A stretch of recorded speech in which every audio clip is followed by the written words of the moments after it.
Buenas noches, bienvenidos a esta segunda sesión del mes de marzo y a nombre de la Asociación Mexicana de Gastroenterología quiero darles la bienvenida. Hoy el tema será pediátrico y estará a cargo del doctor José Antonio Chávez. El doctor José Antonio Chávez es gastroenterólogo pediatra. Él además tiene una subespecialidad en motilidad gastrointestinal y es actualmente el jefe del Servicio de Gastroenterología Pediátrica del Centro Médico La Raza. Toño, muchas gracias por aceptar la invitación a estar hoy y por favor, cuéntanos de qué se va a tratar la sesión de hoy. Gracias. Sí, muchas gracias, Marlene. Gracias por la invitación y gracias por tu entusiasmo en organizar estas sesiones pediátricas que sí nos hacían falta. Y agradecemos a la Asociación Mexicana de Gastroenterología la oportunidad que nos da. En esta ocasión elegimos un tema que creo que es muy importante y que está mucho en boga con todos los cambios que se van generando con la microbiota y estos padecimientos de la enfermedad inflamatoria intestinal con sus diferentes formas de presentación. Quisimos tratar algo de este estilo para esta ocasión y tengo el gusto de presentar, vamos a hacer una colaboración entre instituciones y tengo el gusto de presentar a la doctora Miriam Sosa Arce, que es mi compañera en el Hospital del Centro Médico La Raza. Ella es una gran experta en el manejo de estos pacientes y nos va a presentar una serie de escenarios clínicos. El doctor José Cadena León, aparte de ser muy buen amigo, el doctor es un experto en endoscopía. Actualmente es el encargado del área de endoscopía pediátrica en el Instituto Nacional de Pediatría, que nos va a hablar de las actualidades en el diagnóstico de esta serie de enfermedades. Y tenemos también a la doctora Karen Ignorosa, que también colabora en el Instituto Nacional de Pediatría y junto con el doctor Cadena llevan la clínica de enfermedad inflamatoria. Entonces tenemos el gusto de tenerlos aquí con nosotros y pues vamos a dar comienzo a las charlas del día de hoy. Empezaremos con la doctora Miriam Sosa Arce. Perfecto, Muchas gracias. excelente. Excelente, Toño, gracias. Y pues sin más, iniciamos con la sesión. Gracias. Hola, buenas noches. Agradezco la invitación a la asociación. El día de hoy vamos a hablar de enfermedad inflamatoria intestinal en pediatría y a mí me corresponde hablar de escenarios clínicos. Vamos a poner algunos casos clínicos para conocer la evolución, el tratamiento, el estado actual y al final podremos discutir entre los diferentes participantes. El primer caso es un niño de 14 años, 3 meses de edad que no tiene realmente ningún antecedente de importancia, únicamente estreñimiento a los 10 años de edad, el cual fue tratado por pediatra. Él presenta un cuadro en septiembre del 2020 caracterizado por rectorragia, en ese entonces con evacuaciones Bristol 1-2, tratado por pediatría con laxante oral y recibió metronidazol. Se tomó una biometría hemática con hemoglobina de 15. 9 meses después acude a urgencias por un cuadro de 2 semanas de evolución en el cual hay evacuaciones disminuidas de consistencia, sangre fresca en más del 50% de las heces, dolor abdominal, distensión abdominal y limitación de la actividad física. Requiere de transfusión de concentrado eritrocitario.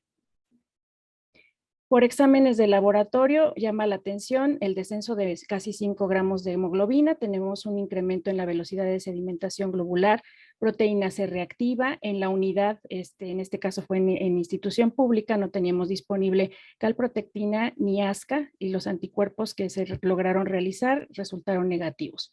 También tenía hipoalbuminemia. Al hacer la endoscopía digestiva alta, se encontró una gastropatía hiperémica erosiva con úlceras antrales. En la colonoscopía sí se encontraron lesiones ulcerosas en prácticamente todo el colon, de 1 a 5 milímetros que estaban cubiertas por fibrina, así como pérdida de la arquitectura, y en ilion también se encontraron aplanamiento y algunas erosiones. En las biopsias, lo importante fue en estómago, que sí tenía presencia de úlceras y una gastritis crónica. En ilion y en colon sí había datos de inflamación crónica moderada.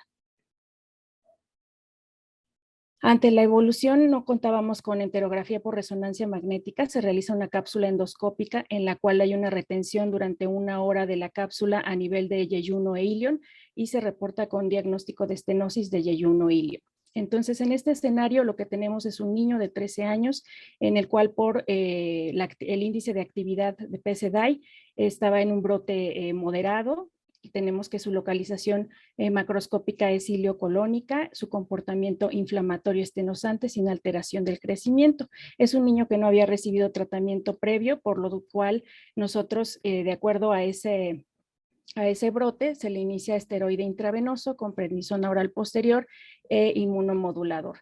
Al descender el esteroide, empieza con incremento de actividad, incremento de la velocidad de sedimentación globular y PCR, por lo que se cataloga como corticodependencia y amerita inicio con inducción a la remisión con infliximab, 5 miligramos kilodosis, la inducción convencional y dosis de mantenimiento cada 8 semanas, con remisión clínica por PSDAI y mejoría de exámenes de laboratorio. En este caso, pues tendríamos que ver si durante la evolución podemos mantener esa dosis cada 8 semanas o necesita algún acortamiento de la dosis.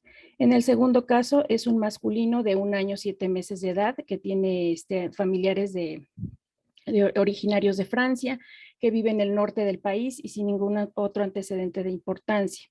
Este niño llega al año de edad con diarrea, con sangre fresca y moco en las evacuaciones y es tratado por pediatra con antiparasitarios y antibióticos. Un mes después se agrega dolor abdominal, aparecen úlceras orales, fisura anal y se detecta anemia que amerita transfusión de concentrado eritrocitario. Ante la persistencia de la sintomatología al egresar del hospital pediátrico, ellos acuden a gastropediatra a nivel particular, quien hace un estudio endoscópico en el cual se encuentra una gastropatía erosiva y múltiples lesiones ulcerosas en todo el colon con pérdida de la arquitectura. Por biopsia se hace el diagnóstico de enfermedad de Crohn en esa unidad y se le inicia tratamiento con azatioprina, mesalazina y prednisona. Sin embargo, a pesar del tratamiento, el niño evoluciona mal, incrementan las úlceras orales, hay algunas lesiones como ensacabocado en lengua, presenta cialorrea, hiporexia, anemia, dolor y distensión abdominal, por lo que es referido del gastropediatra a tercer nivel de atención. Cuando llega al hospital, se recibe con calprotectina fecal elevada realizada en el otro centro, así como ASCA positivos por laboratorio con anemia que requiere transfusión de concentrado eritrocitario, incremento de plaquetas, velocidad de sedimentación globular, proteína C reactiva e hipoalbuminemia, y se descartan inmunodeficiencias e infecciones tanto virales, bacterianas y parasitarias. En este caso, se realiza nuevamente endoscopía digestiva alta, si hay una mejoría comparando con las imágenes previas, y tenemos nada más una gastropatía erosiva. Lo que llama la atención es una disminución del calibre a nivel del duodeno, que es franqueable con el endoscopio. En la colonoscopía, sí, todavía hay presencia de úlceras, algunas cubiertas de fibrina, también hay pérdida de la arquitectura y se encuentran algunas cicatrizadas. En ciego, incluso al tomar la biopsia, con apertura y sangrado de la mucosa de forma importante, por lo que ahí no pudieron tomar tantas biopsias. Por biopsia, el resultado final concluye una enfermedad de Crohn y también una gastritis crónica ulcerada. Entonces, en este escenario que tenemos un niño de inicio de presentación muy temprana, de hecho un inicio de presentación infantil menor de 2 años, en el cual tenemos afectación ileocolónica y también tenemos comportamiento inflamatorio y estenosante en duodeno sin alteración en el crecimiento. Por la edad no podemos calcular el PSDAI, pero más o menos traspolándolo tenemos un brote severo. En este caso ya tenemos tratamiento previo y tenemos que evaluar qué vamos a hacer con ese paciente. Se administra metilprednisolona intravenoso después de la prednisona oral con la que llega, y a pesar de eso y de la azatioprina, la transfusión de concentrado eritrocitario, el niño evoluciona mal, es córtico-resistente, y entonces en lo que se nos autoriza en la unidad institucional el inicio de biológico con infliximab, se le inicia terapia antibiótica de rescate con 4 antibióticos, vancomicina, ciprofloxacino, amoxicilina, metronidazol oral. Y ya una vez que tenemos el infliximab, inicia infliximab a dosis convencionales en inducción a la remisión. Y en este caso, posterior a las 3 dosis a la inducción a la remisión, vemos una mejoría importante en los exámenes de laboratorio. En el tercer caso, es un masculino de 13 años, 8 meses de edad, en el cual la mamá es portadora de artritis reumatoide, únicamente de antecedentes patológicos importantes, cursó en el primer año de vida con neumonía, un evento de bronquiolitis, enfermedad por reflujo gastroesofágico y con alergia a aeroalergenos. Inicia su cuadro clínico a los 11 años de edad, presenta dolor abdominal, diarrea con sangre fresca en heces, pero en este caso menor al 50% de las deposiciones, distensión abdominal, acude a urgencias a un hospital, en este caso privado, y es referido de pediatra a gastropediatra. Ante tal evolución, le realizan una endoscopía y colonoscopía.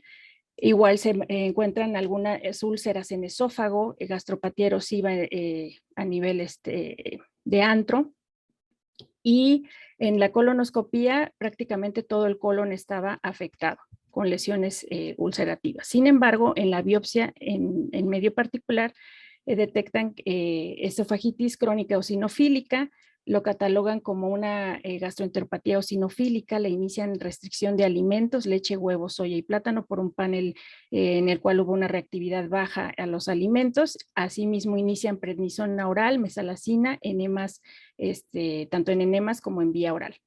2 meses después, intentan descender el esteroide y presentan nuevamente sangre en las evacuaciones con descenso de la hemoglobina, por lo que en esa unidad nuevamente hacen una colonoscopía en la cual pues ya encuentran mayor cantidad de úlceras cubiertas por fibrina, presenta pseudopólipos y hacen el diagnóstico de colitis ulcerosa. El tratamiento que inician es bolos de metilprednisolona a 30 miligramos por kilo dosis y mantienen mesalazina con prednisona oral posterior. Sin embargo, al no poder descender el esteroide, la mamá busca una segunda opinión y acude con un gastroenterólogo de adultos, quien realiza la revisión de las biopsias que ya se habían tomado los meses previos y con un patólogo con más experiencia en enfermedad inflamatoria intestinal, y ellos detectan en las 2 biopsias datos compatibles con colitis ulcerosa en fase activa. Después es referido del gastroenterólogo de adultos a gastropediatra. En este caso ya me toca valorarlo y vemos los exámenes de laboratorio con los que lo recibo, pues la hemoglobina se mantiene o únicamente el descenso de 1 gramo con respecto a la previa. Hay incremento de la velocidad de sedimentación globular con proteína C reactiva normal, se descartan etiología infecciosa, se toma calprotectina fecal y lactoferrina, las cuales están elevadas, también toman anticuerpos y en este caso pues tuvimos tanto los ANCA como ASCAS negativos, y además no se logró descender el esteroide por inicio de actividad clínica, y cuando lo recibimos aparecen úlceras orales y se detecta detención en la talla y talla baja. Se le realiza enterografía por resonancia magnética, en la cual se demuestra inflamación a nivel de válvula iliocecal, yeyuno e ilion, por lo cual se reporta con datos compatibles de enfermedad de Crohn. En este caso tenemos que su edad de presentación fue a los 12 años, con un brote moderado previo a tratamiento, ya hacer el cálculo del PSDAI, ya lo recibimos con tratamiento previo, y en el comportamiento es inflamatorio y también tenemos alteración del crecimiento, y lo que llama la atención pues es que tiene corticodependencia. Entonces es candidato a inicio de inducción a la remisión, igual con infliximab a dosis convencional, pero en este caso no se pudo mantener cada 8 semanas, se tuvo que acortar la administración cada 6 semanas por inicio de actividad previo a las 8 semanas, se logró retirar el esteroide, se suspendió la mesalazina y actualmente está con infliximab azatioprina, con prácticamente exámenes de laboratorio normales, una proteína C reactiva y velocidad normal, descenso de calprotectina de más de 1200 a 170 microgramos por gramo de heces, y los niveles de infliximab dentro de rango sin anticuerpos. Se le realiza endoscopía digestiva ya de control en este año, en el cual prácticamente solo se encuentra gastropatía hiperémica. Por biopsias el esófago sin alteraciones, estómago, duodeno con inflamación mínima inespecífica.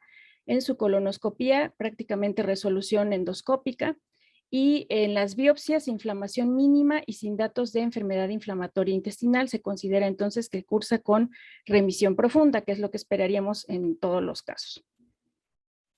El último caso es un masculino de 5 años y medio de edad, el cual pues tiene antecedente de padre americano con ascendencia italiana, un primo con inmunodeficiencia, inmunizaciones incompletas y sin ningún otro padecimiento o antecedente importante previo a padecimiento actual.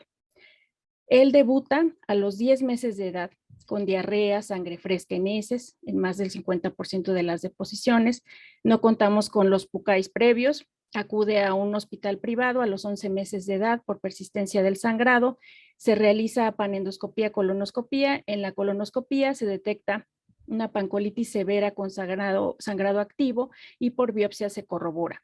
Se le inicia manejo con bolos de metilprednisolona con posterior prednisona oral, mesalazina, azatioprina y se egresa a domicilio.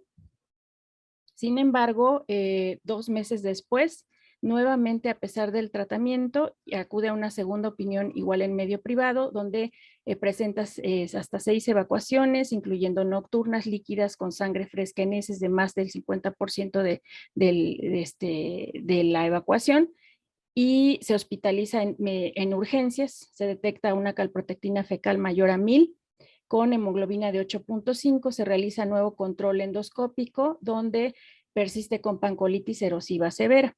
Inicialmente también tratan de descartar etiología infecciosa, alérgica, alguna inmunodeficiencia, los cuales se descartan. Se manejó con fórmula de aminoácidos, mesalazina, persiste sintomatología, inician bolos de metilprednisolona con una aparente mejoría, azatioprina y ciprofloxacino.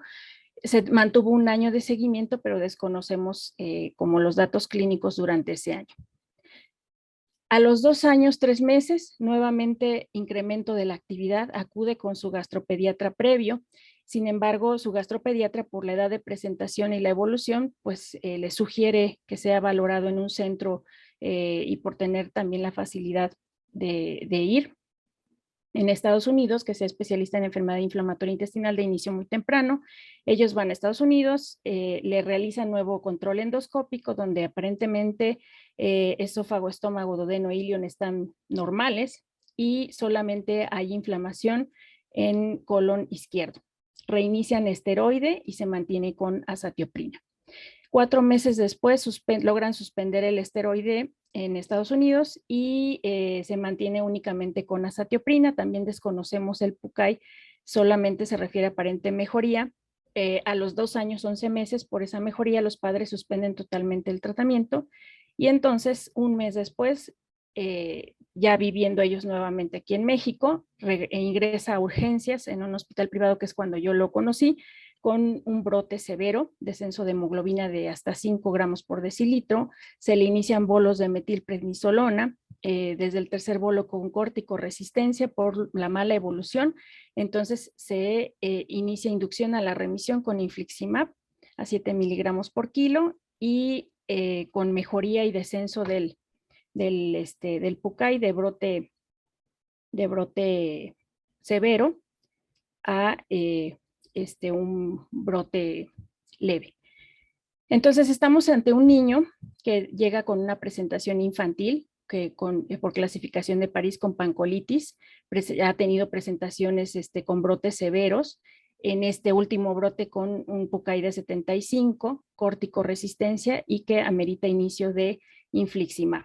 Posterior a la inducción a la remisión con el infliximab, entonces tenemos el descenso de PUCAI, pero poco al mes de que se administró la última dosis de inducción a la remisión, empieza nuevamente con actividad.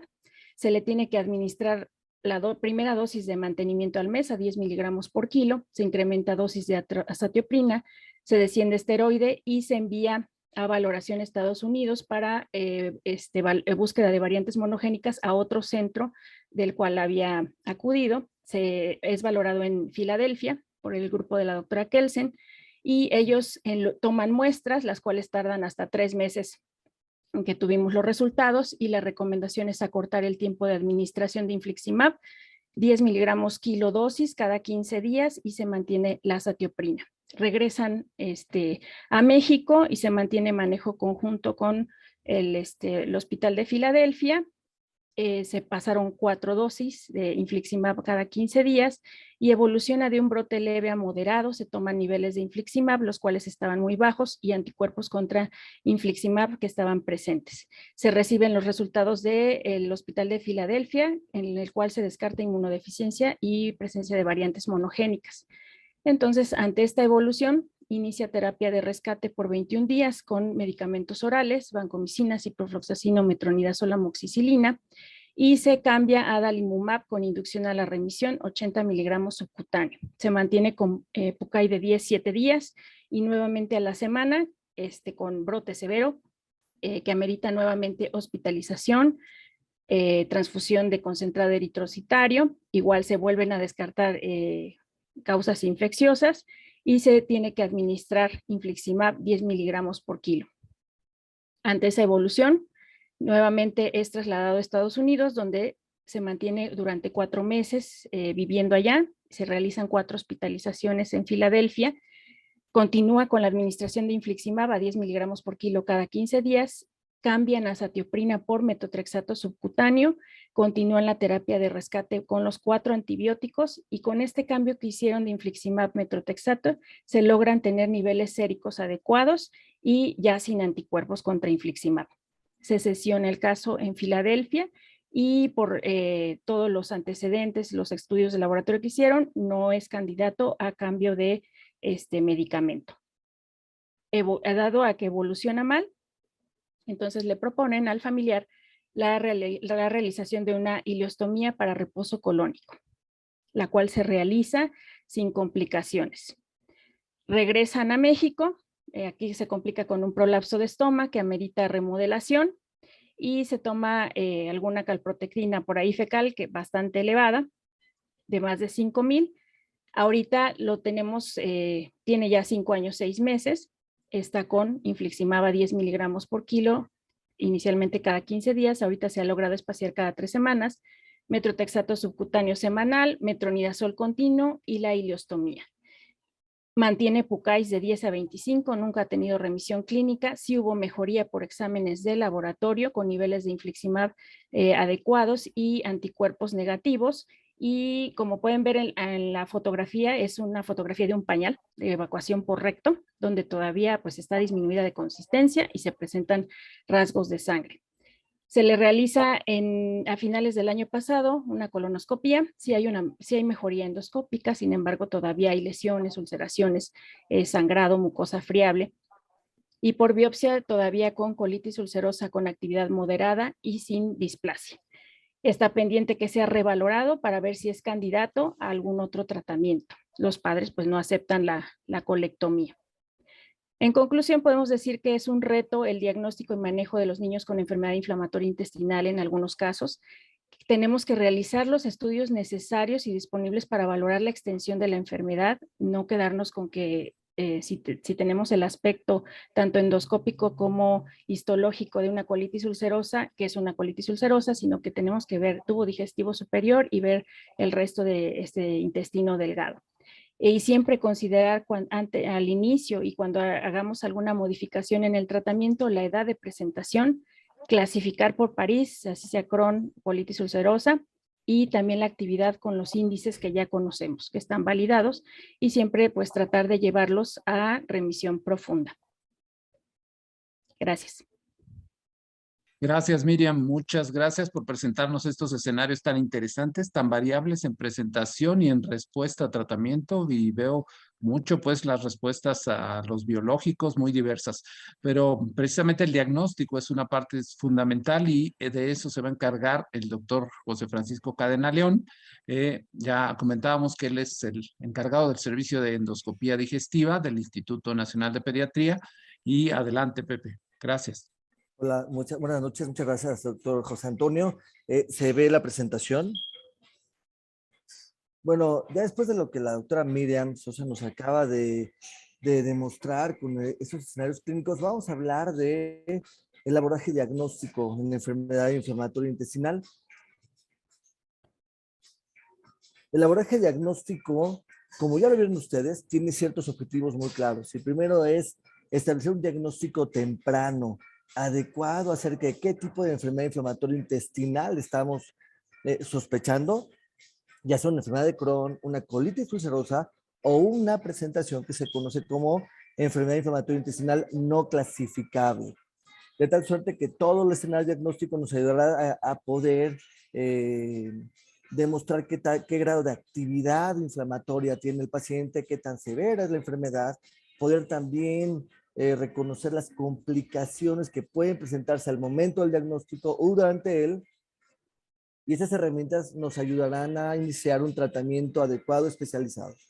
Y como lo vieron ustedes, ¿por qué es tan importante ahora aprender y reconocer el diagnóstico? Porque desde hace unos 10, 20 años aproximadamente, hemos estado apreciando, o se ha estado obviamente apreciando un aumento en el número de casos asociados a enfermedad inflamatoria intestinal. En este reporte de la Sociedad Latinoamericana de Gastroenterología y Nutrición Pediátrica vemos cómo existe este aumento, sobre todo también en colitis ulcerosa como la manifestación más frecuente. Y esto es muy importante, como vimos en el primer caso que nos mostró la doctora Sosa, el tiempo de diagnóstico desde el médico de primer contacto hasta la referencia con el gastroenterólogo pediatra puede variar, siendo más prolongada, inclusive más de 7 meses como el primer caso, casi 9 meses, con la enfermedad de Crohn, y quizás menos prolongada con la colitis ulcerosa. Entonces es muy importante tener una sospecha diagnóstica adecuada en este tipo de pacientes. Hay que saber también y reconocer que es una enfermedad inflamatoria crónica, subclínica, es decir, a pesar de que algunos pacientes luzcan clínicamente controlados o con síntomas muy leves, la inflamación puede persistir y entonces esto puede generar una falta de correlación entre la presentación clínica y el daño endoscópico dentro del tubo digestivo, principalmente a nivel del colon. Y como ustedes vieron aquí, los niños generalmente tienen presentaciones más severas, más extensas, con afectación del colon en su totalidad. Y esto hace que la evolución, como lo pudimos apreciar, sea más abigarrado, más difícil y requiera tratamientos de alto poder antiinflamatorio. Es fundamental en el abordaje diagnóstico siempre excluir infecciones del tubo digestivo, ya sean infecciones bacterianas como Shigella, Salmonella, Yersinia, Clostridium difficile, Campylobacter. El diagnóstico, ¿cómo hacemos el abordaje diagnóstico? Ya la doctora lo mostró, siempre es muy importante la sospecha clínica y la presentación clínica, utilizando también nosotros scores diagnósticos que nos permitirán saber qué tan activa es la enfermedad y qué síntomas o hallazgos tiene de severidad. Marcadores, el uso de biomarcadores que nos ayuden a establecer el grado de actividad inflamatoria son fundamentales tanto para el diagnóstico como para el seguimiento.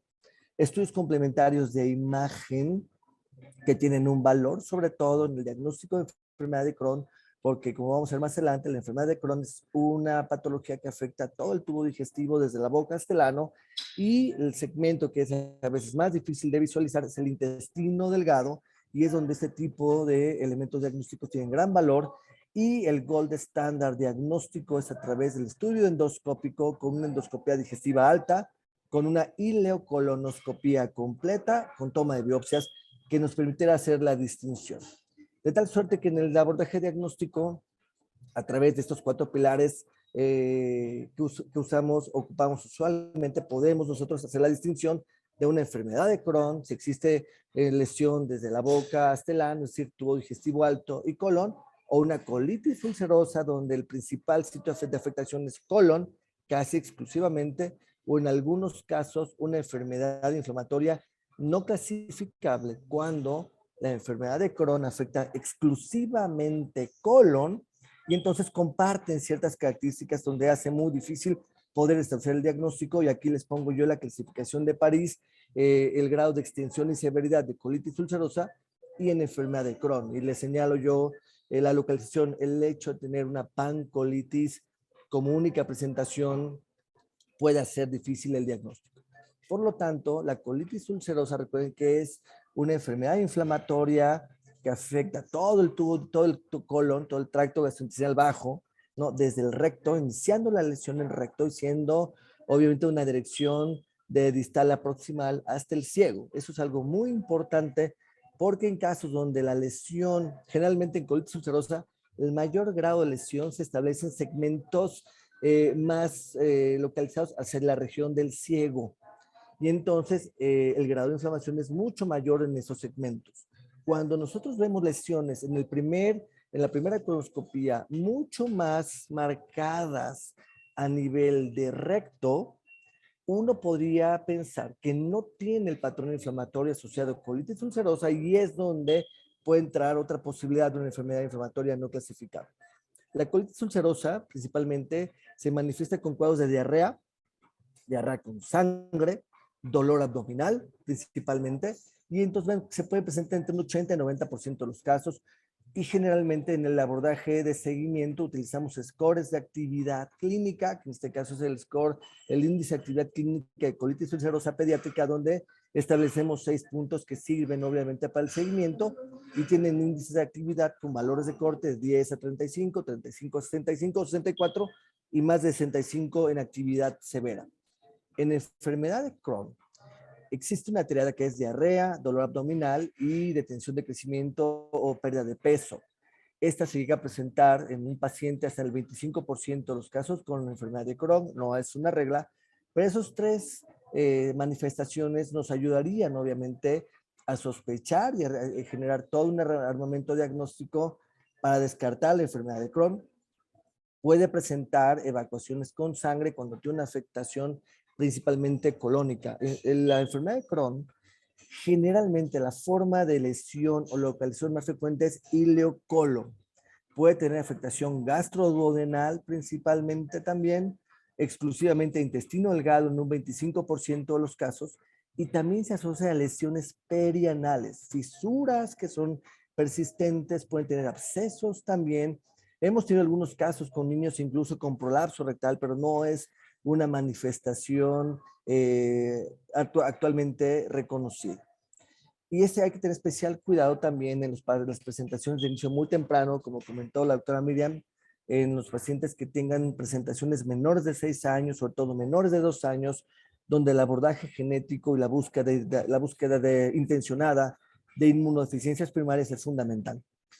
Existen también, además de los síntomas digestivos, manifestaciones extradigestivas que pueden presentarse antes de los síntomas digestivos, durante la fase activa o independientemente. Es decir, por ejemplo, la detención de crecimiento en un 25% de los pacientes con enfermedad de Crohn puede ser la primera manifestación y posteriormente iniciar con diarrea, dolor abdominal, detención de crecimiento, porque Crohn puede generar además lesión del intestino delgado con malabsorción intestinal y enteropatía, pérdida de proteínas. Tenemos, por lo tanto, manifestaciones oculares, uveitis, que también se puede presentar antes de los síntomas digestivos, hematológicos, como ya vimos, anemia, sobre todo quizás en presentaciones severas, como en colitis ulcerosa, vamos a ver más adelante, una presentación severa, aguda, puede asociarse incluso a requerimientos de transfusión, con una presentación clínica inclusive asociada a una infección. Pueden tener lesiones osteoarticulares, hepáticas, con sobreposición, con una patología que se llama colangitis esclerosante primaria, autoinmune o hepatitis autoinmune, eritema nodoso, como la imagen que ven ustedes en la parte inferior derecha, en un adolescente que tuvo una reactivación de colitis ulcerosa y presentó estas lesiones como elevadas, eritematosas, que obviamente durante la fase activa se pueden presentar. Tenemos manifestaciones renales, pericarditis también, y esas recuerden que no son tan frecuentes, pero también pueden algunas asociarse al uso de medicamentos.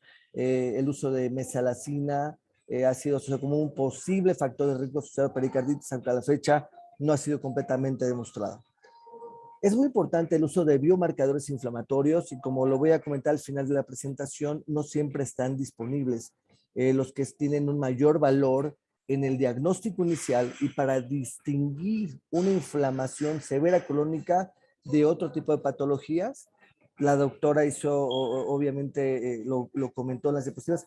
Voy a irme hasta la parte de abajo. La calprotectina fecal es una sustancia que es como un antimicrobiano, es una proteína derivada de los neutrófilos que se presenta y sugiere una inflamación cuando surgen obviamente del tejido gastrointestinal y tiene un valor de corte de mayor de 50 microgramos por gramo.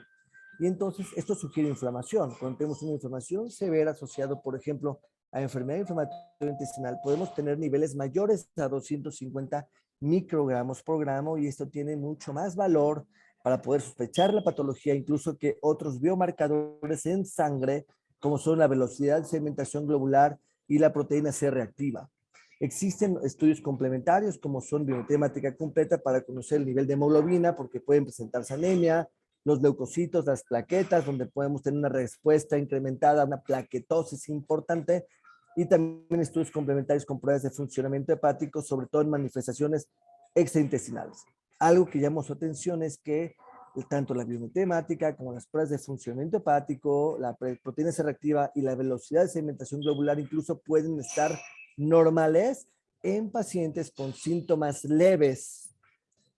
Con pacientes con síntomas moderados o severos podemos tener obviamente más marcada esta inflamación, tener una herramienta diagnóstica más sensible. El uso de anticuerpos, los anticuerpos ASCAS, que son contra Saccharomyces cerevisiae, y ANCA contra el citoplasma de los neutrófilos, son dos herramientas que permiten hacer una distinción en teoría para poder identificar a qué tipo de enfermedad inflamatoria nos estamos dirigiendo cuando tenemos un paciente con patrón, un anticuerpo ASCA positivo, ANCA negativo, sugiere más una posibilidad de enfermedad de Crohn, y cuando es al revés, ANCA positivo, ASCA negativo, sugeriría más asociado a colitis ulcerosa, pero como lo vieron, pueden incluso no estar presentes, no descartan obviamente la patología. Sin embargo, el hecho de tener el anticuerpo ASCA positivo se puede asociar a una peor evolución con estenosis y fístulas de intestino delgado y mayor afectación de ileón, como lo vimos en el caso clínico con esa estenosis que se nos comentó en un paciente con un ASCA IgA positivo.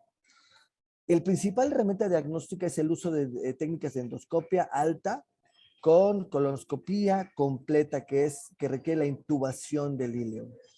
Y eso nos permite tomar las biopsias y tener los hallazgos histológicos muy específicos asociados a cada una de las enfermedades, ya sea enfermedad de Crohn o colitis ulcerosa. Se recomiendan tomar de 2 o más, en el caso de la afectación de colon, 2 o hasta 4 biopsias por cada segmento, son 6 segmentos en total, y 2 biopsias por segmento en las endoscopías de tubo digestivo altas. Pues si nosotros a través de la endoscopia con biopsia tenemos un diagnóstico contundente de colitis ulcerosa, no es necesario emplear estudios de imagen como enteroresonancia, tránsito intestinal o videocápsula, porque el diagnóstico está establecido. Cuando no es posible establecer el diagnóstico de colitis ulcerosa o tenemos presentaciones atípicas, es cuando se recomienda utilizar estudios de imagen, como ya los vimos, enteroresonancia o tránsito intestinal, para poder establecer un diagnóstico diferencial, sobre todo con enfermedad de Crohn. Y entonces, en el abordaje endoscópico siempre tenemos, como pueden ver en esta imagen, un momento de oportunidad. Y cuando hablamos de inflamación, las endoscopías con técnicas de luz blanca, sin tener que ocupar las nuevas técnicas avanzadas de cromoendoscopía con NBI o FAIS, no son necesarias para el diagnóstico inicial. Y aquí estamos hablando de abordaje diagnóstico inicial. Entonces hay que reconocer, como ya lo vimos en ciertas imágenes, que la colitis ulcerosa afecta principalmente colon en una situación que es ascendente recto sigmoides a ciego, presentando hallazgos características de úlceras pequeñas, superficiales, pueden tener pseudopólipos. Los niños, la presentación más frecuente es pancolitis, hasta en el 60-70% de los casos, y esto se asocia a una evolución más severa, ¿de acuerdo? Como ya lo pudimos ver. Y entonces los hallazgos histológicos más importantes son alteración del patrón glandular con distorsión de las criptas, infiltrado linfoplasmocitario, criptitis y abscesos crípticos, y en situaciones de la mayor evolución, incluso metaplasia de célula de panel. Puede haber afectación de ileón, pero es una ileitis leve con eritema, sin tener úlceras, e histológicamente podemos encontrar criptitis neutrofílica o una infiltración linfocitaria de la lámina propia. Existen presentaciones atípicas donde puede haber afectación de tubo digestivo alto, donde el recto puede no estar afectado, donde podemos tener presentaciones severas que pueden ser parte de este espectro. Y en la enfermedad de Crohn, Recuerden que son lesiones que afectan todo el tubo digestivo en una forma discontinua y de los hallazgos macroscópicos principalmente, como pueden ver ahí, es un patrón empedrado, ¿no? Con segmentos de mucosa sana con afectada, presentación de estenosis o fístulas en cualquier segmento del tubo digestivo, incluyendo yeyuno o ileón y las lesiones perianales que se han comentado. Histológicamente, el marcador más importante son los granulomas no calcificantes de la submucosa que se encuentran en sitios alejados de las criptas con inflamación transmural. Son úlceras que pueden atravesar todas las capas del colon, inclusive llegando a ser penetrantes o fistulizantes, que son los espectros de presentación en la enfermedad de Crohn. Siempre es importante utilizar, como ya lo vimos, scores endoscópicos que nos permitan reconocer la actividad y la severidad de la enfermedad para poder definir de manera temprana el mejor tratamiento. En el caso de colitis ulcerosa ocupamos este índice que se llama U6 y en el caso de la enfermedad de Crohn, el score simplificado de la enfermedad de Crohn, que es el SSCD. Y entonces cada uno es muy importante que nosotros podamos familiarizarnos para poder hablar el mismo idioma y poder dar el tratamiento adecuado. Los diagnósticos de imagen, como se los comenté, el estándar de oro o el que recomendado por las guías europeas en el abordaje diagnóstico es la enteroresonancia porque no emite radiación, se pueden obtener imágenes en cualquier plano y permite identificar lesiones de la pared intramurales, inclusive asociadas a estenosis y extramurales con la presentación de fístulas.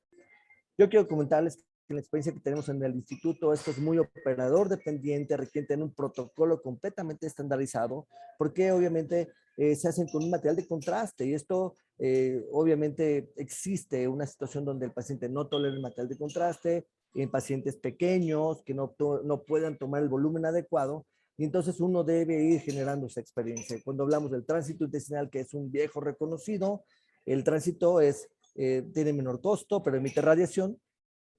Y la enteroresonancia, vean qué hallazgos son los que podemos encontrar: engrosamiento de la pared intestinal, hiperintensidad de la pared con realce, incurgitación de los vasos mesentéricos con infiltración de la grasa mesentérica y los fístulas. Y el ultrasonido abdominal es otra herramienta que recientemente ha venido ganando, obviamente, quizás mayor impulso para poder hablar de la actividad inflamatoria en enfermedad de Crohn versus el estudio de endoscopía.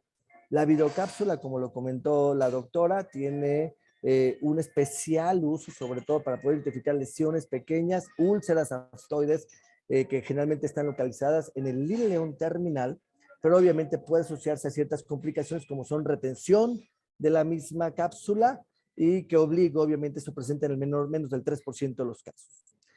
Y dentro de todo, cuando tenemos una afectación colónica exclusiva, como nos llega a pasar generalmente en estos niños, podemos enfrentarnos a una enfermedad inflamatoria no clasificable. Después de hacer todo un abordaje diagnóstico, no encontramos lesiones en intestino delgado, podemos encontrar lesiones inespecíficas en estómago y en duodeno, y las biopsias podrían no permitir establecer el diagnóstico definitivo. Entonces uno puede ocupar ese elemento diagnóstico. Sin embargo, existen fenotipos diagnósticos ya descritos para poder saber si un paciente tiene colitis ulcerosa o enfermedad de Crohn.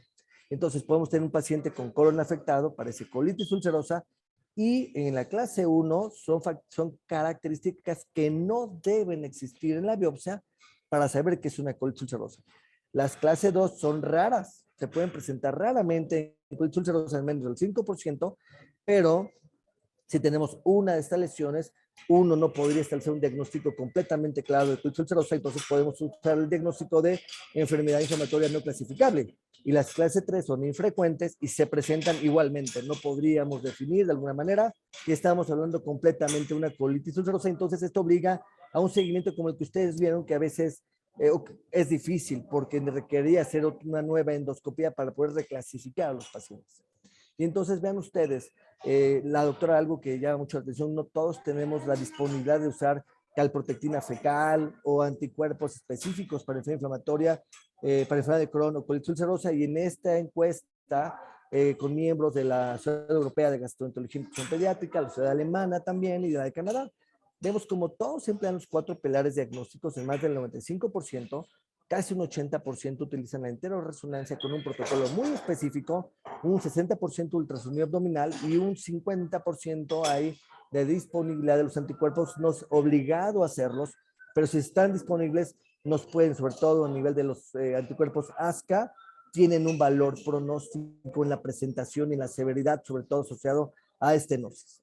Y por último, como pueden ver ustedes aquí, este es el criterio Porto, la recomendación del Grupo Europeo de Gastroenterología y Nutrición Pediátrica, donde los biomarcadores son lo realmente nuevo que nos permite establecer un diagnóstico inicial y un seguimiento después de la inducción a la remisión para poder valorar la evolución de nuestros pacientes.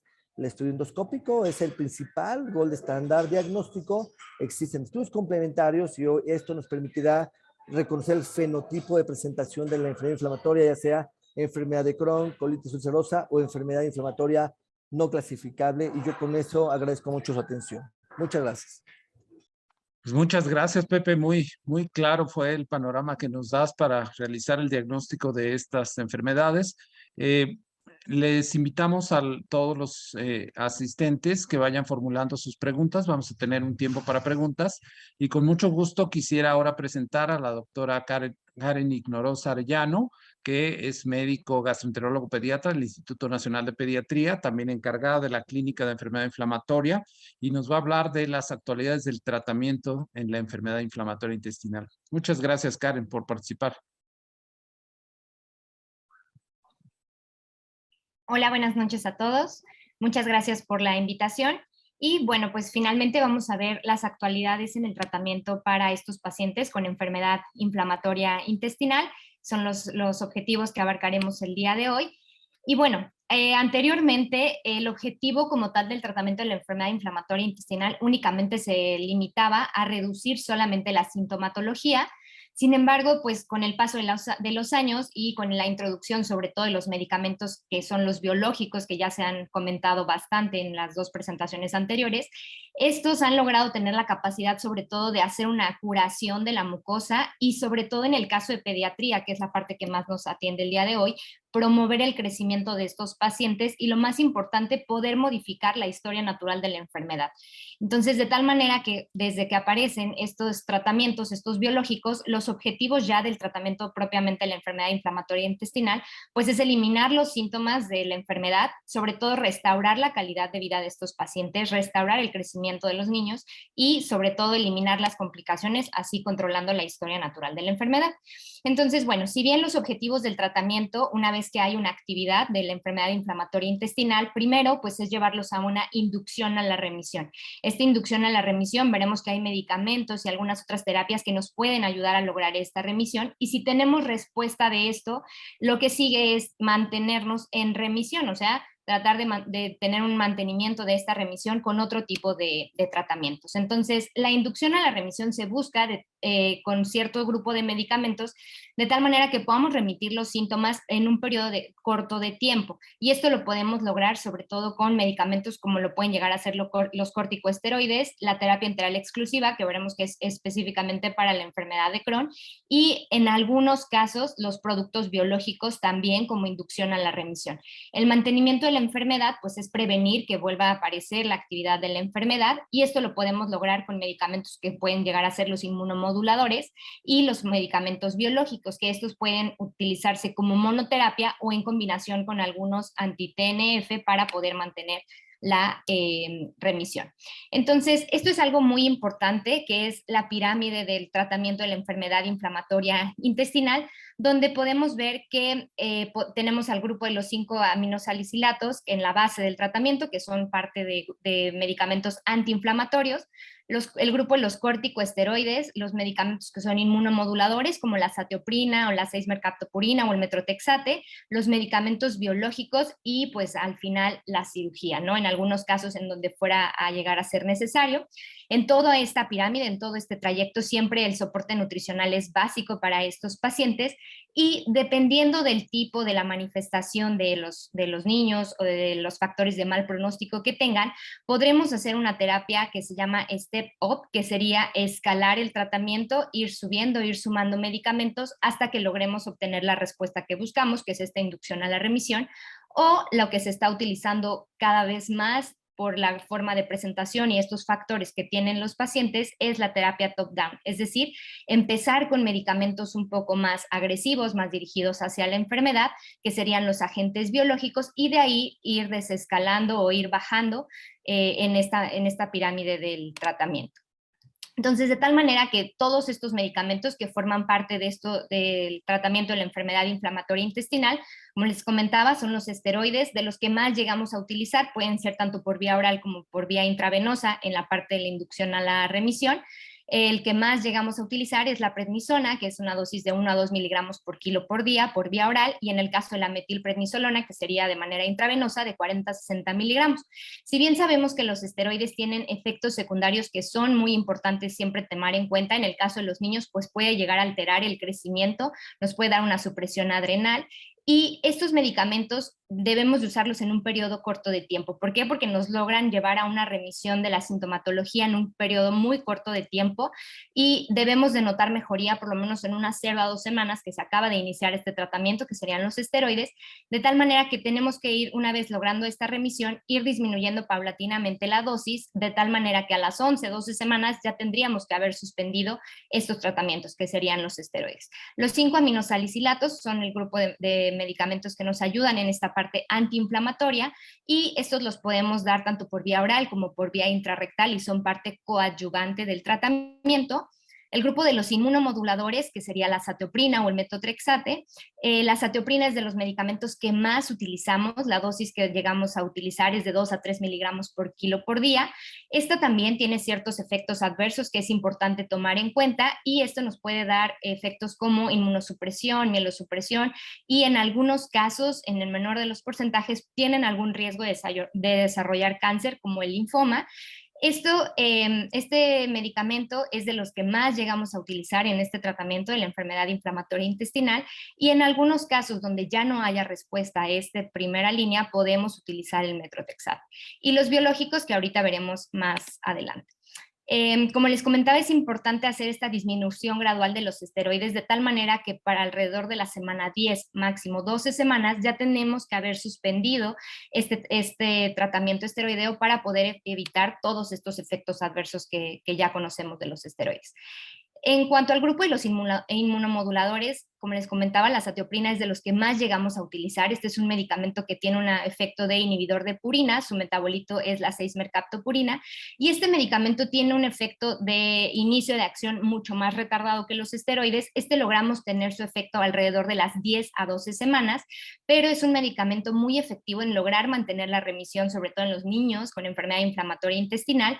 Y para poder medir la actividad de este medicamento tendríamos que medir la actividad de la enzima, que es la teopurina metiltransferasa, que no en todos los lugares la tenemos disponible, pero con esta pudiéramos lograr medir los niveles de esta enzima y ver que tengamos una adecuada respuesta.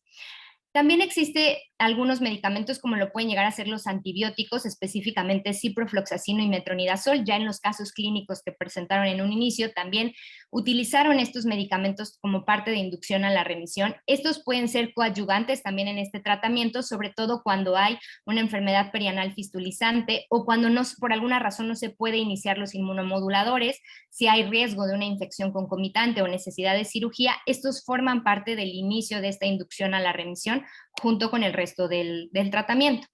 Dentro de los medicamentos biológicos, que es lo que más en los últimos años ha sido el pilar de este tratamiento de la enfermedad inflamatoria intestinal, dentro de este grupo tenemos diferentes tipos de biológicos y cada uno tiene diferentes tipos de acción. De estos tenemos los que son de tipo murinos, los que son quiméricos, los que son humanizados y los que son de humanos. De los que más llegamos a utilizar y de los que más se ha hablado en toda esta plática es de los que son quiméricos, específicamente es el infliximab, que son de los medicamentos que más se pueden llegar a utilizar. Estos medicamentos son importantes porque recordemos un poquito nada más de la fisiopatología y de por qué es que son tan importantes estos medicamentos. Cuando tenemos un antígeno, las células presentadoras de antígeno lo presentan para que haya una respuesta tanto de las células de linfocitos T y B, y en condiciones de una respuesta inflamatoria, que es propiamente la enfermedad inflamatoria intestinal, tenemos una alteración de la barrera epitelial y tenemos también algunos polimorfismos genéticos, como lo puede llegar a ser el el NOT2 o el factor nuclear kappa beta, y esos hacen que el contenido luminal pase a la lámina propia. Este contenido luminal que está en la lámina propia desencadena una respuesta de tipo TH1 y TH2 que nos van a producir citocinas proinflamatorias que van a generar principalmente pues, que aparezca el factor de necrosis tumoral y al estar todo esto presente en el contenido de la lámina propia, los macrófagos también hacen que haya una respuesta de otras citocinas proinflamatorias que van a estar constantemente generando este daño propiamente en la mucosa y que persista la enfermedad inflamatoria intestinal. Entonces, estos biológicos, por eso es importante, porque tienen un efecto dirigido al tratamiento de la enfermedad inflamatoria intestinal. El infliximab empezó desde el 1998 a utilizarse en enfermedad inflamatoria intestinal, sobre todo en adultos, pero como podemos ver en esta imagen, cada vez se ha aprobado más medicamentos de estos grupos de biológicos, tanto para inducción a la remisión como para mantenimiento de la enfermedad, tanto en el caso como de enfermedad de Crohn como en colitis ulcerosa, y esto aplica pues primero para la parte de adultos y posteriormente lo traspolamos a la parte de pediatría, y en los últimos años cada vez conocemos más de estos biológicos, se están desarrollando otro tipo de biológicos que también serán parte importante del tratamiento de la enfermedad inflamatoria intestinal.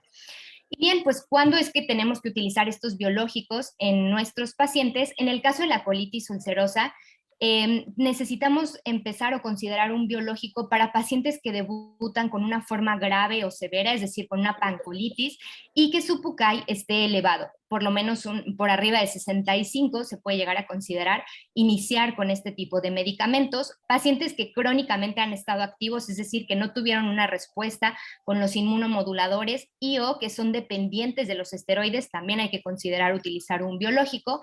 Si después de un curso de 3 a 5 días con esteroides de manera intravenosa no obtuvimos respuesta a esta remisión con este tipo de medicamentos, hay que considerar un biológico. Y como les decía en un inicio, dependiendo del fenotipo de la enfermedad, de qué tan afectado esté o no nuestro paciente, sobre todo si hay un retraso importante en el crecimiento al debut, deberíamos de considerar utilizar este tipo de medicamentos, y de acuerdo también pues a la gravedad tanto de los hallazgos endoscópicos como la sintomatología que tenga nuestro paciente.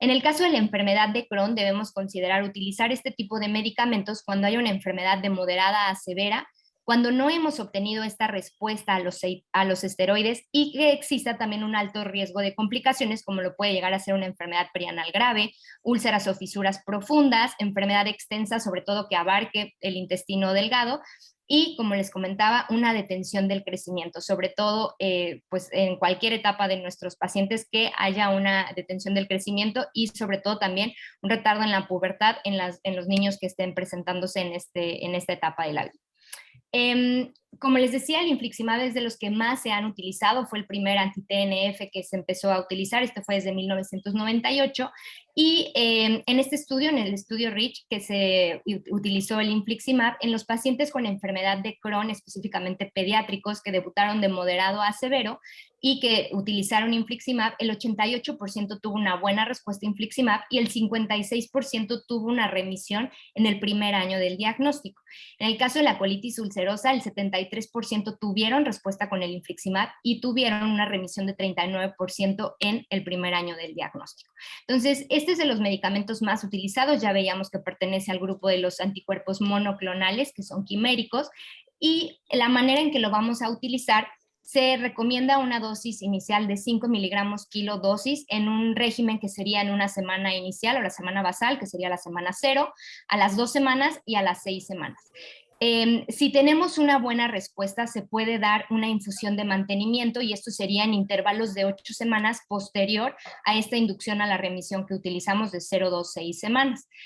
En los casos donde no tengamos una buena respuesta al tratamiento, se puede dar una dosis de intensificación, que serían 10 miligramos kilogramo dosis, y o se puede considerar aumentar la frecuencia de esta infusión a cada 4 a 6 semanas hasta lograr nuestra respuesta.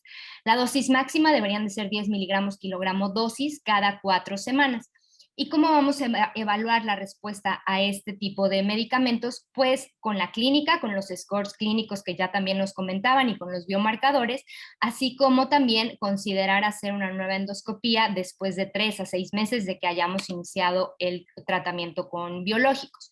En general, los pacientes con enfermedad inflamatoria intestinal, el 80% van a responder a la dosis inicial que se dé de infliximab, y un 50% van a lograr una remisión a 1 año, 20% van a necesitar que se intensifique la dosis para poder mantener una remisión de la enfermedad, y hasta un 25% va a desarrollar anticuerpos contra los biológicos, y eso nos va a causar pues una pérdida de la respuesta. El 10% lo va a generar estos anticuerpos a los 5 años de que se inició el tratamiento. En el caso de los niños se deben de considerar dar dosis altas del infliximab, es decir, en lugar de utilizar a 5, empezar a 10 miligramos kilogramo dosis, si sobre todo el peso es menor a 30 kilos, o por el contrario, si tienen un índice de masa corporal alto, y en cuadros que hayan debutado de manera severa, o si hay hipoalbuminemia al momento de la reactivación o del momento del diagnóstico. ¿Cómo vamos a monitorizar los niveles de este biológico? Se debería de obtener una concentración sérica de más de 3 microgramos por mililitro o más de 5 antes de la semana 14 de infusión, y al tener concentraciones mayores, pues tenemos mayor probabilidad de haber logrado una remisión clínica. Se recomienda que una vez que estemos utilizando los biológicos, usemos una terapia combinada, es decir, utilizar el biológico más un inmunomodulador. Esto nos va a permitir que se aumenten los niveles séricos del biológico y así también poder disminuir el riesgo de desarrollar anticuerpos contra el biológico. De lo que más se ha reportado la asociación de esta terapia combinada y con una buena respuesta es específicamente con el infliximab y la azatioprina.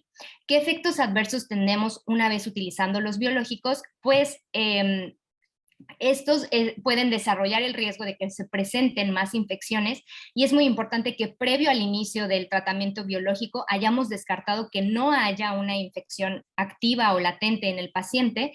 Específicamente en nuestra región, algo que debemos de buscar siempre es descartar que no haya una tuberculosis latente previo a iniciar el tratamiento. Pero una vez iniciado, dentro de estos efectos adversos que están descritos, pues puede haber reactivación de virus de hepatitis B o de tuberculosis, infecciones fúngicas o virales. Existe también riesgo, que es menor, pero de desarrollar algún tipo de neoplasias, como melanomas, como linfomas, y de algunos procesos autoinmunes o de generar inmunogenicidad. Existe un grupo que empezó a estudiar más en la enfermedad inflamatoria intestinal desde el 2015 y describieron unos objetivos terapéuticos, que es el grupo STRIVE. Este empezó en el 2015 y en el 2021 ya incluyeron tanto a adultos como a niños, y son objetivos donde nos establecen cómo guiarnos para el tratamiento de este tipo de enfermedades. En este grupo se hizo una revisión sistemática de 11.278 artículos, finalmente eligieron 435 que cumplían con las características, y el consenso está compuesto por 89 miembros de la Asociación Internacional de Enfermedad Inflamatoria Intestinal, y ellos nos dan 12 recomendaciones que son importantes tener en cuenta dentro del tratamiento de estos pacientes. Una vez que la enfermedad está activa, lo primero que buscamos en un periodo a corto plazo es tener una respuesta clínica. Posterior a esta respuesta clínica, buscamos que los síntomas pues, se mantengan en remisión y que también tengamos una normalización de todos los biomarcadores, específicamente pues, también tanto la PCR como BCG, que se normalicen, y en un periodo a mediano plazo que disminuyan los niveles de la calprotectina, y sobre todo en la parte de nuestros pacientes, que son los pediátricos, que logremos que tengan un crecimiento adecuado para su edad. Y finalmente, como objetivos a largo plazo, es encontrar una remisión o curación endoscópica, así como lo más importante, una normalización de la calidad de vida de estos pacientes y que no tengan discapacidades. Y lo ponen aquí como un apartado que se debe de considerar, pero no es parte del objetivo primario del tratamiento, lograr una remisión histológica de la enfermedad, que en este caso en la enfermedad de Crohn pues sería una remisión transmural, y en el caso de la colitis ulcerativa una curación histológica de la mucosa. Este consenso de expertos ordenaron o pusieron en orden de importancia cuál era lo que más se buscaba, tanto en el objetivo del tratamiento como de enfermedad de Crohn como de colitis ulcerativa, y pusieron en primer lugar que los dos buscan la remisión clínica, tanto de las dos enfermedades. Lo más importante es lograr esta remisión clínica en un periodo corto de tiempo. Y en último lugar, esta parte que es la remisión histológica de la enfermedad o la remisión transmural en el caso de la enfermedad de Crohn. Dentro de estas recomendaciones lo que dan es, pues como veíamos, una respuesta clínica que es un objetivo terapéutico inmediato, y para poder definir qué es una respuesta clínica, en el caso de la enfermedad de Crohn, que haya una disminución del score del PCDAI de 12.5 puntos, y en el caso de la colitis ulcerosa, una disminución de 10 puntos del PUCAI. Esto para hablar que ya logramos una respuesta clínica con los medicamentos que empezamos. Para decir que tenemos una remisión clínica, este es un objetivo terapéutico a un mediano plazo, y para poder considerarlo en el caso de la enfermedad de Crohn, que por lo menos tengamos una disminución del PCDAI de 10 puntos y en el caso del PUCAI de 10 puntos. El objetivo de esto, dentro de estos pacientes, es lograr que tengan una normalización del patrón normal del crecimiento, y esto es un objetivo que está puesto a largo plazo. Y finalmente la parte de la remisión endoscópica. Esta remisión endoscópica pues la vamos a evaluar, como ya se comentó, con la endoscopía, con ileoscopía, y en los casos donde no fuera posible, tendríamos que hacer una videocápsula o una enteroscopía con balón, y se define como una remisión endoscópica en el caso de la enfermedad de Crohn, que tengamos un score endoscópico de CSD menor de 3 puntos, y en el caso de la colitis ulcerativa, un U6 menor o igual a 1 punto. Con esto podemos hablar que nuestro tratamiento ya tuvo una remisión endoscópica. Y en el caso de la remisión histológica, como veíamos, no es un objetivo del tratamiento. Finalmente sí lo vamos a lograr en algún punto, pero no es la parte inicial del objetivo del tratamiento. Y para poder hablar que hay una curación transmural, lo tendremos que hacer con apoyo de estudios radiológicos, como lo puede ser la tomografía, la enterorresonancia, un ultrasonido intestinal, pero estos se deben de tomar en conjunto con una remisión endoscópica. Se debe de considerar también una normalización de la PCR y de la calprotectina fecal en niveles de 100 a 250 microgramos por gramo, tanto en la enfermedad de Crohn como la colitis ulcerativa, y con esto se mantiene un objetivo a mediano plazo para poder lograr estos niveles. Aquí podemos ver las semanas en las que se puede lograr tener estas respuestas en la enfermedad de Crohn. Donde más vamos a tardar en ver estos objetivos pues es en la remisión endoscópica en la enfermedad de Crohn, así como en la enfermedad de la colitis ulcerosa, que vamos a tardar más tiempo en lograr tener esto. Lo principal del objetivo es primero esta remisión clínica, después la remisión o normalización de la parte bioquímica, y finalmente pues la parte de la endoscopía, que sería esta remisión. Aquí tenemos estos algoritmos donde vemos que dependiendo del debut que tengan estos pacientes nos guían o nos sugieren cómo vamos a hacer el abordaje de este tratamiento. Este es para el caso de los pacientes con colitis ulcerativa, que dependiendo de cómo hayan debutado, vamos a hacer esta inducción a la remisión. En general, con estos pacientes, primero pues tenemos que dar esta inducción a la remisión con un tratamiento esteroideo, y si estamos sospechando o hay datos sugestivos de una infección, pues dar también antibióticos para esta inducción a la remisión. En el caso de que no tengamos una mejoría, entonces, y el PUCAI se mantenga elevado, que esté mayor o igual a 45, nos sugieren considerar un tratamiento de segunda línea, que en este caso sería considerar los biológicos para este tipo de pacientes, y apoyándonos también pues de estos estudios endoscópicos. En el caso de la enfermedad de Crohn, también dependiendo de cómo esté la manifestación, entre más severo y más afectado tenga el crecimiento, nos van a sugerir iniciar con biológicos para inducir la remisión de la enfermedad y posteriormente el mantenimiento de la remisión. En los casos donde no haya afectación del crecimiento, la recomendación es que podríamos utilizar la nutrición enteral exclusiva, así como los corticosteroides, para poder dar esta inducción a la remisión, y de acuerdo a eso, pues el seguimiento junto con los inmunomoduladores. En el 2020 se publicó este estudio, que es una tendencia epidemiológica de cómo estamos en América Latina por el grupo de LASPAGAN, Y ellos lo que reportaron en diferentes centros que participaron en este estudio es que en la colitis ulcerativa, en general en América Latina, utilizamos los esteroides orales en un 90% para inducir la remisión, y como inmunomodulador el que más utilizaba es la azatioprina en 62.5%, el grupo de los aminosalicilatos se utilizó en 56.2% y los esteroides intravenosos en 40%.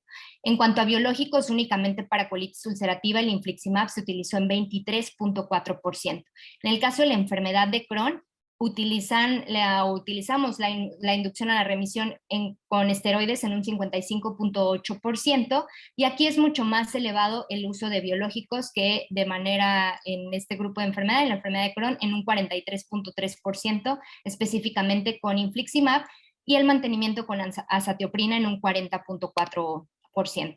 La cirugía también debe de ser considerada en este algoritmo del tratamiento de este grupo de pacientes, y esta puede llegar a ser una alternativa terapéutica. En la colitis ulcerativa debe de considerarse cuando es refractaria al tratamiento médico, y la colectomía total dejando un pouch ileal con anastomosis al ano realizada por personas expertas y centros con cirugía pediátrica, resulta ser curativa para la enfermedad, y en general estos pacientes logran tener una buena calidad de vida.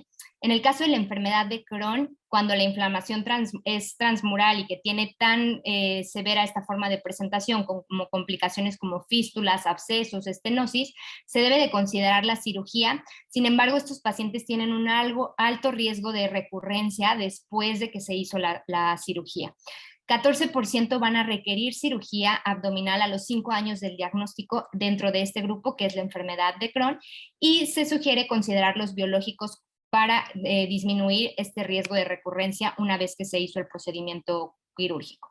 La nutrición enteral exclusiva, veíamos que es parte de la inducción a la remisión en el tratamiento de la enfermedad de Crohn. Esta está definida pues la que provee el 100% de las calorías que requiere el paciente y debe de ser aportada en fórmula líquida. Esta se puede utilizar tanto fórmula elemental como fórmulas poliméricas para lograr esta inducción a la remisión. Para que se logre este objetivo deberíamos utilizarla durante 8 a 12 semanas. La desventaja pues es que debe de ser únicamente pues por vía líquida, y pues los pacientes en ocasiones no se las logran tomar y tienen que ser administradas a través de una sonda. La ventaja es que no produce los efectos adversos que podríamos ver con los esteroides y nos promueve el crecimiento y la curación de la mucosa. Finalmente, pues como conclusiones, vemos que cada vez la enfermedad inflamatoria intestinal en América Latina ha ido incrementando en los últimos años, y cada vez vemos pacientes que debutan en formas de moderada a grave, por lo que deberíamos de iniciar un tratamiento adecuado de acuerdo a esta forma de presentación, así como a los factores de mal pronóstico, a la disponibilidad que tengamos de los medicamentos, y considerar esta estrategia que es top-down, iniciar con los biológicos, y recordar que la respuesta clínica es un objetivo terapéutico de manera inmediata, la remisión clínica a mediano plazo, la endoscópica a largo plazo, y que la remisión histológica no forma parte del objetivo del tratamiento, y que la vamos a lograr en un periodo de tiempo mucho más largo. Y eso sería todo. Pues muchas gracias por su atención. Gracias, muchas gracias, Karen. Excelente presentación la que nos acabas de mostrar. Y tenemos realmente muy poquito tiempo para preguntas. Realmente va a ser una pregunta para cada uno de ustedes con los cuestionamientos que nos manda el auditorio. Miriam, preguntan aquí, ¿esta presentación temprana tiene que ver con el uso de antibióticos? Y hay otra pregunta, ¿la calprotectina nos permite evaluar la respuesta al tratamiento y cada cuándo debemos pedirla? De forma muy breve, por favor, Miriam.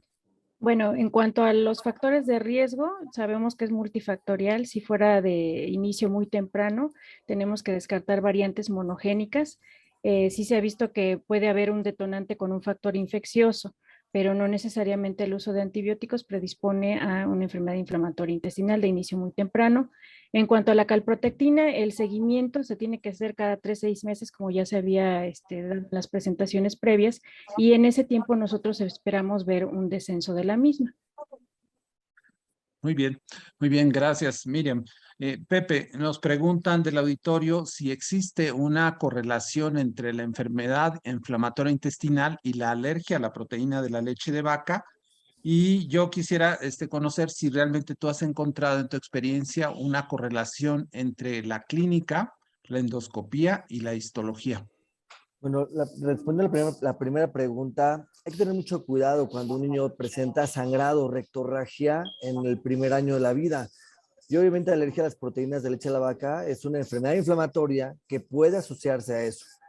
Y sin embargo, hay presentaciones de esta enfermedad inflamatoria de inicio muy temprano que pueden tener un diagnóstico inicial de alergia a las proteínas de la leche de la vaca, pero en evolución, como lo comentó el caso clínico de Miriam, de la doctora Miriam, van obviamente agregándose otro tipo de sintomatologías y entonces habrá que tomar en cuenta señales de alarma. La detención de crecimiento, que no debería de hacerle la alergia a las proteínas de la leche de la vaca, aparición de otras manifestaciones extradigestivas también, y entonces quizás principalmente, yo comentaba, en niños más pequeñitos, el tener otras manifestaciones de gravedad, de actividad y de severidad son lo que nos tienen que llamar la atención y sobre todo la pobre respuesta a un tratamiento, como se comentó, el empleo de una fórmula de aminoácidos como la fórmula TOP, donde no hay una mejoría, hay afectación del crecimiento, hay hipoalbuminemia, ¿no? Por el daño tan importante por enteropatía, perder proteínas, eso manda el diagnóstico a otro lado, sobre todo descartando alteraciones monogénicas o inmunodeficiencias primarias. Y lo otro, la segunda pregunta era, ¿cuál, doctor? Sí existe correlación, La ¿sí has encontrado correlación?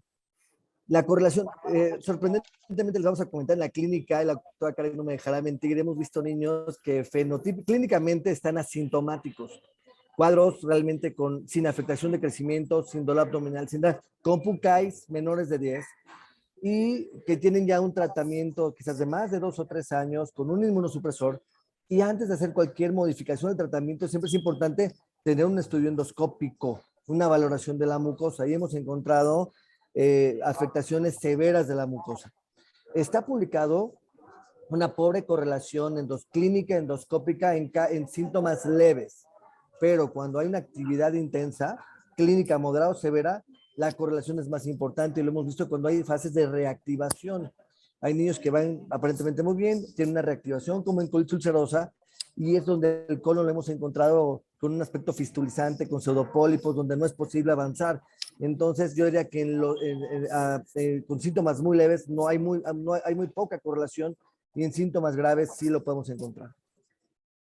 Muchas gracias, Pepe. Karen, hay una pregunta aquí que nos dicen que si en la raza no tenemos, pero si en el Instituto Nacional de Pediatría cuentan con anticuerpos anti-infliximab y si hay una falta de respuesta y no cuento con ellos, ¿debo de incrementar la dosis de mi biológico o cambiar el biológico? Esa sería una pregunta. Y por ahí también preguntaron que si en una exacerbación grave el uso de antibióticos puede ayudarte a disminuir el PUCAI del paciente. Ok, en relación a la primera pregunta, no, en el instituto tampoco contamos con niveles de anticuerpo para los biológicos, específicamente infliximab.